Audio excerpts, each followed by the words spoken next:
हाँ साढ़े शहर जफरवाल राती गया मैं हैलमेट लैन वास्ते तो उन्होंने कहा जनाब 6000 रुपये वाला हैलमेट पिया है। और ਜਿਹੜਾ ਤੁਸੀਂ ਤੁਹਾਨੂੰ ਉਥੋਂ ਲਾਹੌਰ ਤੋਂ 1500 ਦਾ ਹੈਲਮਟ ਮਿਲ ਰਿਹਾ ਨਾ ਉਹ 6000 ਰੁਪਏ ਦਾ ਦੇ ਰਹੇ ਨੇ। ਔਰ ਮੈਂ ਤੁਹਾਨੂੰ ਵਹਾਨਾ ਕਿ ਇਹ ਦੇਖੋ ਜਨਾਬ 500 ਰੁਪਏ ਦਾ ਹੈਲਮਟ ਜਿਹੜੇ ਲੈਂਦੇ ਨੇ ਨਾ 500 ਰੁਪਏ ਦਾ ਇੱਥੇ ਆ ਕੇ ਕਿੰਨੇ ਦਾ ਸੇਲ ਕਰ ਰਹੇ ਨੇ 3000 ਰੁਪਏ ਤੱਕ।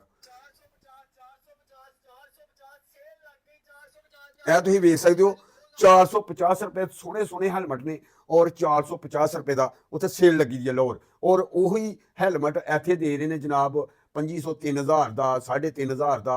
और अग लगी दी है पता नहीं यार सारे दोस्त जो मीडिया के वीडियो पा रहे हैं ना और सोशल मीडिया के जिन्ने भी जवान है या दूसरे इलैक्ट्रॉनिक्स मीडिया जनाब जिथे जिथे हैलमेट सेल हो रहे हैं ना उत्थे जाके वीडियो बनाओ और पुछो भी क्यों इन्ने महंगे हैलमेट दे रहे हैं। प्यारे दोस्तों इस वीडियो को ज़्यादा तो ज़्यादा शेयर करो और ये आवाज़ साड़ी वज़ीर आला मरियम नवाज तक जानी चाहिए है। बिस्मिल्लाहिर्रहमानिर्रहीम अस्सलाम वालेकुम। अरशद वफाई भरावां दी खिदमत हाज़र वीडियो पूरी वेखनी है तो दोस्तों नाल शेयर करियो। AW मीडिया चैनल तुसीं वेख रहे हो और ये वीडियो सारे दुनिया ते जानी चाहिए है कि ये कौन ने जिहड़े लुट रहे ने जिहड़ी कि हैलमेट दे बारे च वीडियो बनाई जा रही है कि चलान हो जाएगा 5000 रुपये का चलान है।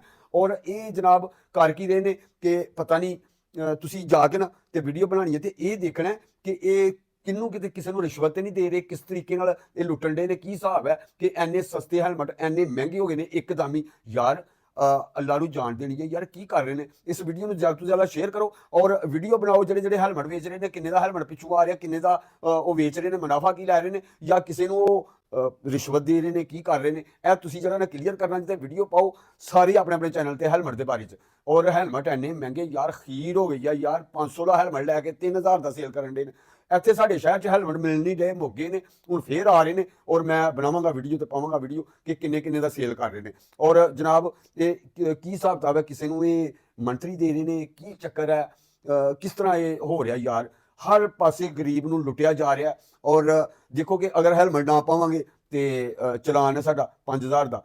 और मेरे प्यारे दोस्त सारे वास्ते हैलमट ਜ਼ਰੂਰੀ ਹੈ और हैलमेट पाना चाहिए और अपना लाइसेंस भी बनवाओ। लेकिन ਇਹ ਜਿਹੜੇ ਲੋਕ ਲੁੱਟਣ ਦੇ ਨਾ ਇਹਨਾਂ ਨੂੰ ਬੇਨਕਾਬ ਕਰੋ यार।